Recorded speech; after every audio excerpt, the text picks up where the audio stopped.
Salve, rapaziada, eu tava fazendo alguns estudos, já fazem mais ou menos umas 2 semanas sobre inteligência artificial. Eu participei de uma palestra no INSPER com um dos principais nomes da NVIDIA e também com o CEO do Santander, e foi importantíssimo para que isso destravasse algumas limitações que eu tinha de pensamento em relação à inteligência artificial e a capacidade dela de impactar o mundo do trabalho. Eu acompanho muito o Miguel Nicoleles, que é uma das minhas grandes referências intelectuais, não só sobre inteligência artificial. Ele é um gênio vivo, um patrimônio humano do país e do mundo, uma das mentes mais brilhantes do século XX e do século XXI, tendo trabalhos publicados nas maiores revistas científicas do planeta. Então esse cara tem o meu respeito, tem uma via acadêmica. Eu sou um acadêmico iniciante, eu diria, porque eu já faço um tempo que eu tô nessa jornada, mas eu não consigo me comparar com as pessoas que eu admiro em algum nível ainda. E fazendo esse disclaimer para falar o seguinte: quando alguém fala uma coisa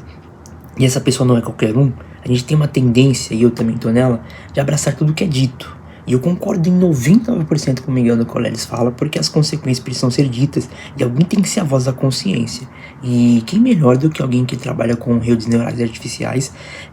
desde a sua gênese, entende toda a complexidade por trás da estatística, da matemática, do machine learning e das LLMs. Mas fazendo esse disclaimer aqui de início, é importante a gente entender uma coisa: as inteligências artificiais, as LLMs e os agentes AI modernos que automatizam tarefas, funções e executam toda uma gama de tarefas que eram somente tarefas de seres humanos até pouco tempo atrás,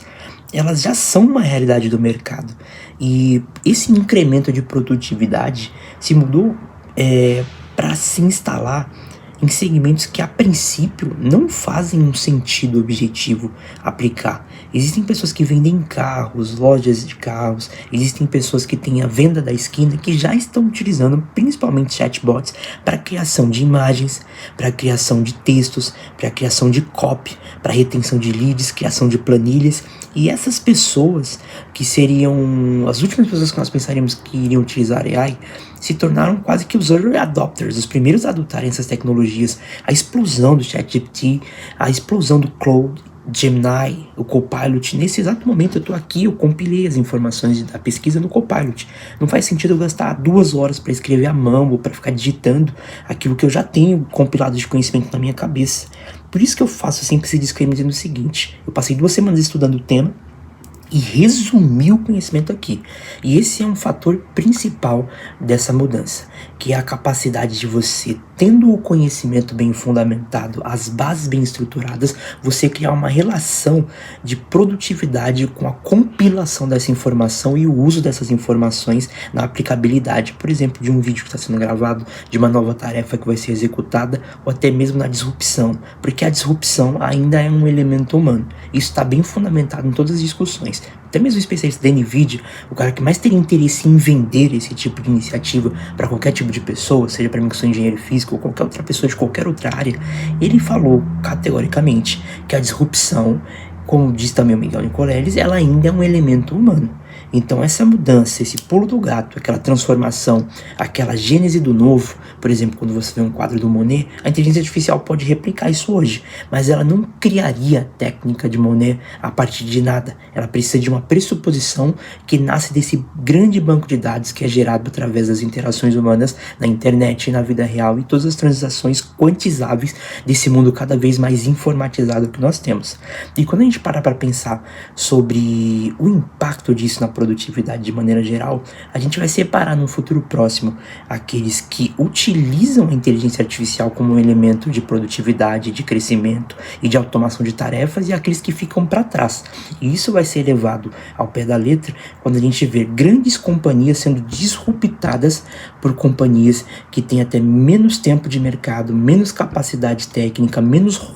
know-how de pessoal envolvido por trás, mas por terem uma capacidade de executar as tarefas com mais assertividade e entregar aquilo que é pedido no mundo de hoje, que é velocidade de entrega através da automação de tarefas. Por mais que o serviço possa ter algum nível de qualidade inferior, isso vai ser um novo paradigma de disrupção de empresas. Quando a gente olhava para Kodak, quando a gente olhava para Blockbuster, a gente não tinha como precificar a queda a partir de uma disrupção. E o mesmo está acontecendo nesse momento com os agentes AIs.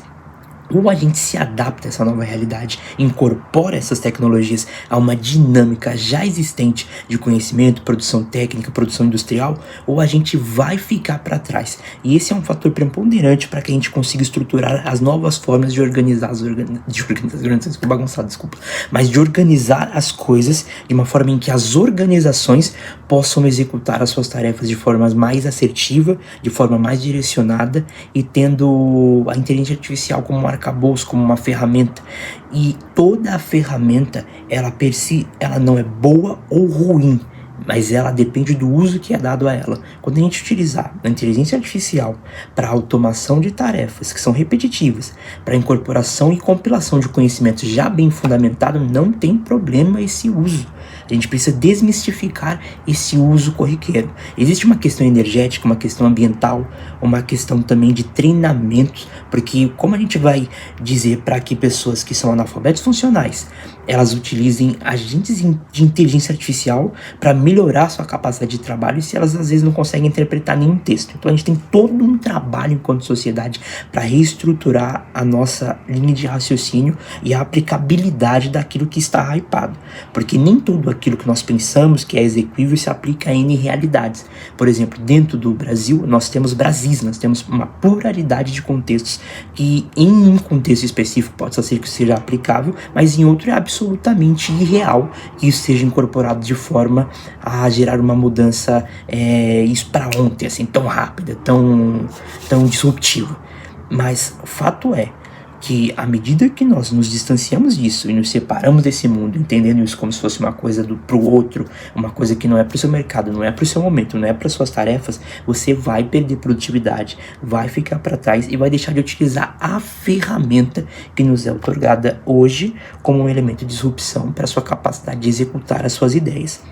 Não fique preso a isso, de uma forma a que você não exercite o seu conhecimento, a sua abstração. Continue lendo, continue estudando, continue se dedicando, aprenda ao máximo o ferramental de base, aquela fundamentação que dá as estruturas lógicas do seu pensamento. Aprenda o básico de matemática, aprenda novos idiomas. Não se ancore naquilo que é fácil, mas também não demonize as ferramentas que te são colocadas à sua frente para que você, num futuro próximo,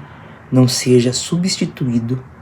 por alguém que faz uso dessas ferramentas e possa ser que tenha até menos qualidade de base do que você, mas por conseguir entregar essa demanda de velocidade que cada vez mais está ancorada naquilo que é colocado como urgência, como pauta maior nas demandas do mercado global, você pode ficar para trás para pessoas que têm menos capacidade do que você pelo simples fato de estarem utilizando a ferramenta certa. E se você já é bom pra caramba no que você faz, imagina quando você aumentar a sua produtividade, tiver todo um arcabouço de fundamentação que te tire aquelas tarefas que são mais repetitivas, são corriqueiras, e você sim domina, porque é necessário dominar essas tarefas, mas você consiga focar naquilo que realmente importa. Na automação, não, mas no pulo do gato que só a mente humana é capaz de chegar. É isso.